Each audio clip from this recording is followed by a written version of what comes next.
remercie, je commence les remerciements d'abord à Monsieur le maire, qui est présent parmi nous, et à la municipalité qui nous a prêté cette salle. Je remercie aussi Dimitri Floros, notre président du mouvement européen 92 de l'Auxerre, qui est présent parmi nous. Et puis je remercie aussi Catherine Berger, qui est journaliste à Zoom Europa, et qui nous a fait plaisir de monter toute cette conférence et de la co-animer avec Baudouin Boulard. Et puis José Manuel Lamarck, qui s'est absenté 5 minutes. Non, qui fait son entrée. Qui fait son entrée, excusez-moi. Je vous ai cassé votre entrée. Non, c'était très bien. C'était très bien. Vous voulez qu'on le refasse? Peut-être qu'on n'a pas trop de temps. Non, mais si vous voulez, on recommence. Recommençons. Voilà. Donc, une bonne conférence, bon débat. Et puis, alors, merci d'être là, puisque nous sommes ravis de parler avec vous de l'Europe ce soir. Pour moi, animer ce débat, je suis très contente parce que c'est une manière de prolonger mon travail de journaliste quotidien pour une émission européenne d'Arte qui est diffusée mercredi soir vers 21h30 et qui s'appelle, comme l'a dit Valérie, Zoom Europa. C'est une émission hebdomadaire de 45 minutes dont l'originalité est d'être fabriquée à la fois par une équipe allemande et par une rédaction française. Cela fait 6 ans que je travaille sur les thématiques européennes. Ça me passionne. Évidemment, quand je regarde les audiences que nous faisons, nous, dans notre émission, je ne sais pas, on pourra demander à José Manuel. José Manuel a peut-être plus de succès que nous. Mais moi, quand je regarde les audiences de nos émissions, je suis stupéfaite. C'est-à-dire que c'est moins grave parce que c'est Arte, donc les audiences sont moins surveillées, surveillées au jour le jour. Mais bon, qu'est-ce qu'il faut faire pour que nos émissions européennes fassent de l'audience? Comment aller contre les a priori qui décrivent une actualité européenne ennuyeuse, compliquée, trop technique? C'est un peu ce que je souhaiterais aborder avec vous lors de ce débat. Donc nous avons environ 500 000 téléspectateurs chaque semaine, ce qui n'est pas beaucoup quand on compare hier soir aux 14 millions qui regardaient le match de foot. Tout est relatif. Donc je salue d'abord Baudouin Bollard, qui est ancien rédacteur en chef au Figaro, qui a longtemps été correspondant dans les capitales européennes, alors Bonn, Londres, Washington, Bruxelles, et qui est également correspondant pendant de longues années pour Europe 1, aussi à l'étranger. Baudouin est chargé d'enseignement à l'Institut d'études politiques de Paris 1 et 2. Non, à Sciences Po et à Paris 2 pour tes passages. Voilà, spécialisé dans les relations internationales. Je signale aussi que Baudouin est l'auteur d'un portrait de la chancelière allemande, Angela Merkel, qui est paru en 2006 aux éditions du Rocher, et d'un autre ouvrage qui s'appelle « L'Europe n'est pas ce que vous croyez », un livre d'entretien avec le commissaire européen Jacques Barrot aux éditions Albin Michel. José Manuel m'a piqué ma feuille, il est coproducteur avec Emmanuel Moreau de l'émission Transeuropéenne, diffusée sur France Inter, le samedi de 19h30 à 20h. Transeuropéenne est une émission consacrée au quotidien des Européens. José Manuel est donc un spécialiste des affaires européennes à Radio France, et ça tombe bien puisqu'il parle énormément de langues étrangères. Alors je vous en donne quelques-unes: anglais, allemand, espagnol, catalan, portugais, italien, russe, et il apprend le finnois.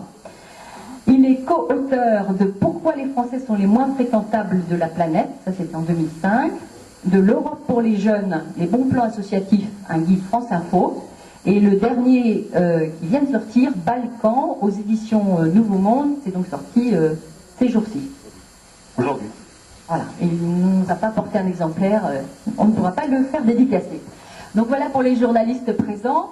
Je voudrais compléter par la présentation de 5 autres journalistes qui ne sont pas là, mais qui m'ont accordé une longue interview en fin juin à Bruxelles et que vous entendrez plusieurs fois ce soir. Il s'agit de Jean Quatremer de Libération, de Thomas Ferenczi du Monde, de Quentin Dickinson de Radio France, de Hugues Baudouin de LCI, la chaîne d'information, qui est donc une chaîne qui appartient au groupe TF1. Et puis à Paris, j'ai interviewé Henri Vernet, qui est rédacteur en chef du quotidien Le Parisien.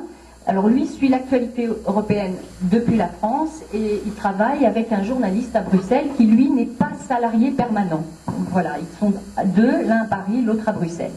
Voilà pour les intervenants. Alors pour entrer dans le vif du sujet, je voulais commencer par un petit jeu, une sorte de quiz que je ne retrouve pas, mais que j'avais avec moi tout à l'heure.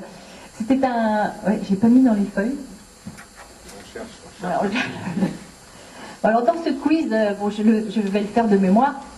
Je voulais vous demander, à votre avis, combien y avait-il de correspondants, enfin de journalistes français à Bruxelles?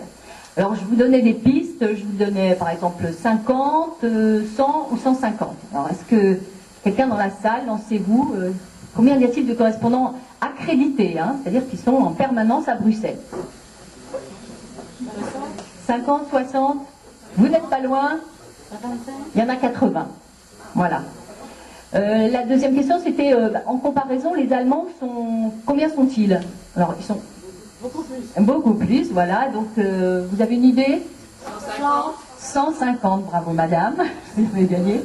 La troisième question, c'était les chaînes de télévision françaises à Bruxelles. À votre avis, combien y en a-t-il?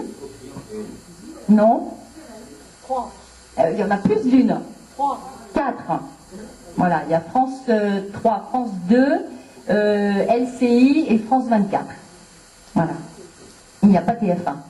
Et la dernière question que je voulais vous poser, j'ai oublié, mais bon, enfin voilà, ça vous donne une idée un petit peu de la présence française à Bruxelles. Alors peut-être que Baudouin et José-Manuel ont une petite remarque à faire, parce que, par exemple, l'équipe de Radio France, ils sont 7 journalistes de radio, parce qu'ils travaillent pour toutes les chaînes du groupe. Quelqu'un comme Le Monde, ils sont 4. Libération, il y a un seul correspondant à Bruxelles. Alors peut-être une remarque l'un et l'autre sur ce nombre de correspondants. J'ai une toute petite remarque, c'est-à-dire que Bruxelles est la capitale où se rassemblent plus de correspondants étrangers. Plus qu'à Washington, par exemple, il y a plus d'accrédités à Bruxelles auprès de la Commission du Conseil du Parlement que d'accrédités à Washington auprès de la Maison-Blanche. Il y a à peu près 1 millier de journalistes accrédités à Bruxelles. Non, pour Radio France, le patron du bureau des affaires européennes est Quentin Dickinson, vous verrez tout à l'heure sur l'écran. C'est vrai que nous avons un gros bureau puisqu'il faut fournir les réseaux nationaux de Radio France qui sont France Inter, France Culture, France Musique, puis il y a des journaux, France Info. Il faut aussi fournir les 41 radios locales de Radio France. Donc vous voyez, ça fait du monde. Plus, il faut aussi fournir RFI, et ça, tous les jours. C'est la raison pour laquelle il y a un très très gros bureau. Alors, environ 80 journalistes français permanents. En quoi consiste leur travail? Quel sujet traitent-ils? Je vous propose d'écouter leurs réponses. Ce sont des interviews qui s'enchaînent et il y en a à peu près pour 7 minutes. Voilà, c'est le petit numéro 1.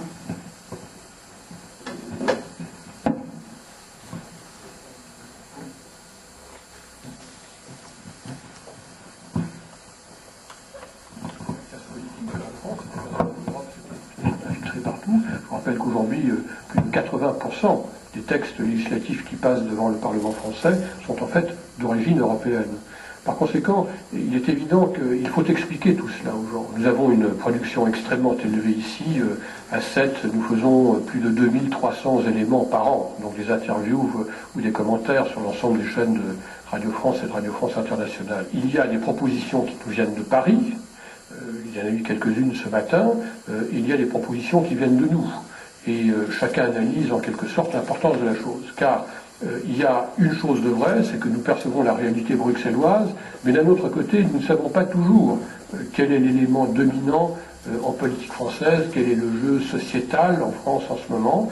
Et bien souvent, ce qui est intéressant, c'est de faire un éclairage étranger ou un éclairage pan-européen d'un débat qui paraît être au départ purement franco-français. Ça, c'est très intéressant. C'est très intéressant pour une raison majeure, c'est que cela donne aux Français cette idée claire que dans les pays voisins, les autres pays européens, on peut avoir eu à aborder les mêmes questions et qu'on a peut-être trouvé des solutions intéressantes.